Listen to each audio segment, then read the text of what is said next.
Hello everyone, my name's Deck and welcome to Assassin's Creed Valhalla.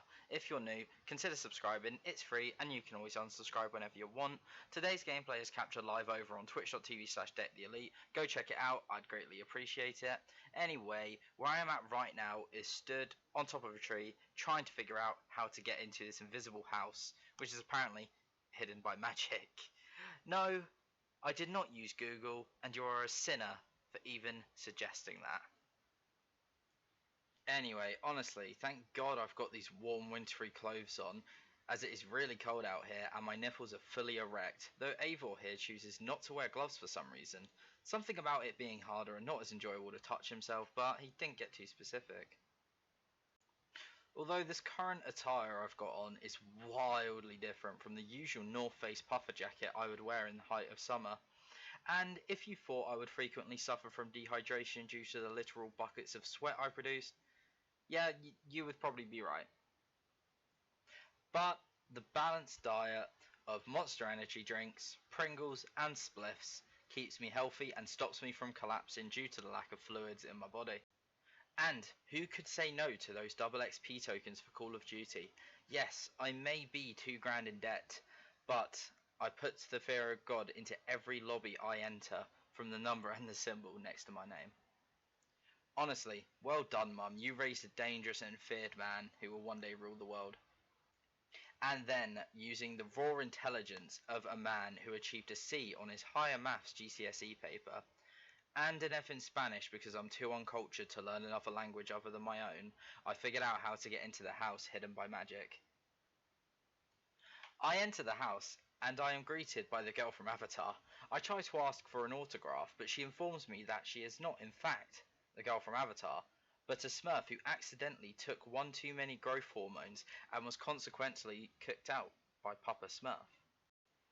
I mean, damn, some people go through some real hardships in life, and there's a douchebag Viking like me reminding her of these hardships. I'm honestly disgusted with myself, and I will help her out in any way that I can.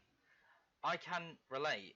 I too was abandoned by my father, but instead of being banished for being different, he instead ran away because I ate the last of the Smarties. And come on, let's be honest, guys.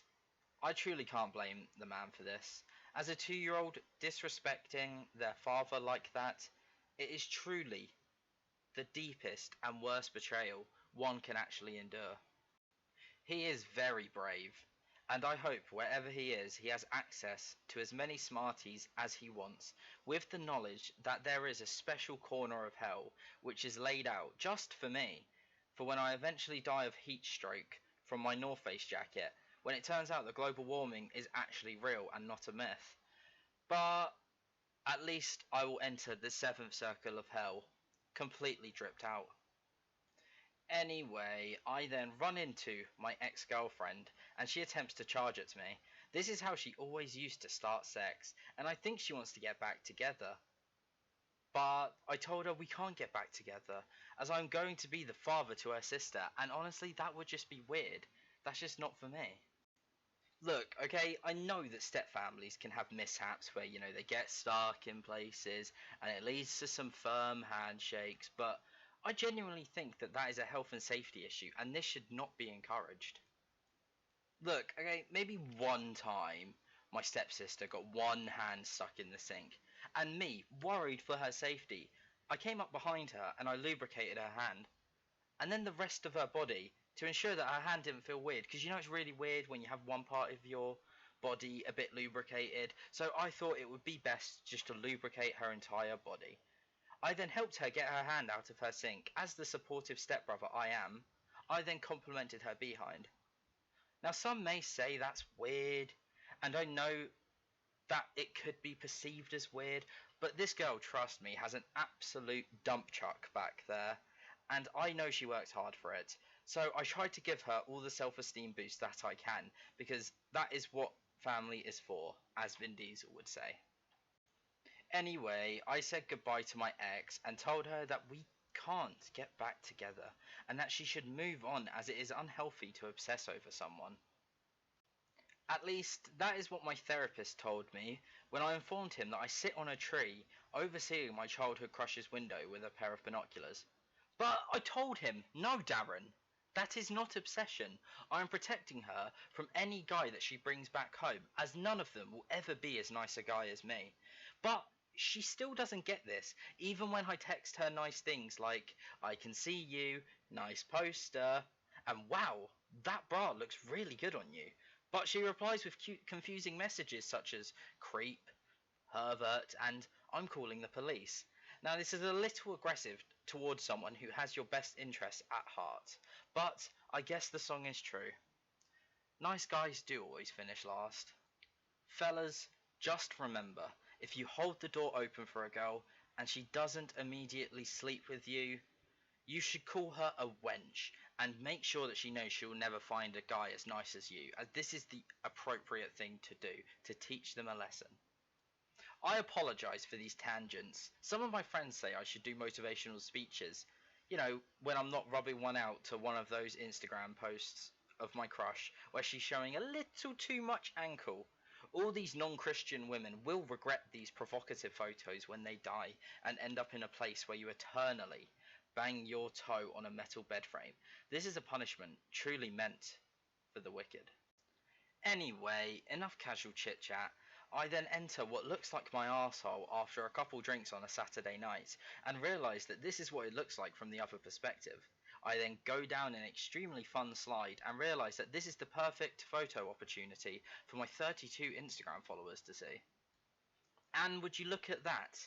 No ankle showing, like the good Christian boy I am. I realise I look amazing and that this isn't just an Instagram photo, but one for the Tinder profile. Hopefully it will help me out with some likes, but I don't think I need any because I've gotten 2 whole matches in the 3 years I've spent on Tinder with 500 plus hours dedicated to the app. At least the grind paid off. And remember kids, work hard like me and you could have 2 whole hoes on a dating app. I then returned to the avatar girl. I mean, the deformed Smurf. With some grass I ripped out of the floor just before I came back here, as I was not listening before because I was looking at her big blue eyes. That's a really good save, Tech. Well done. She then brews the grass and tells me to drink it, and me not having the heart to tell her it's just grass, I decide to oblige and drink it as to not hurt her feelings, as I did not do as she asked because I was objectifying her, which is a modern sin, and I am just not proud of my actions. She then realised it was just grass and proceeded to put a knife to my throat, and I would be lying if I said I did not have a semi right now. Who knew that little old me would have that hot girl from Avatar this close to me holding a knife to my throat? Dreams do come true.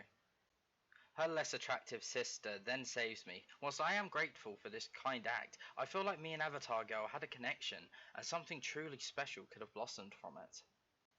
Now, I find myself sneaking around looking for something when I sneak up behind this man right here, and I had to stop and truly appreciate the remarkable posture this man has whilst holding such a long and presumably heavy weapon. This man is a unit and is guaranteed to have a much lower chance of suffering from lower back problems when he's older. A true idol amongst men.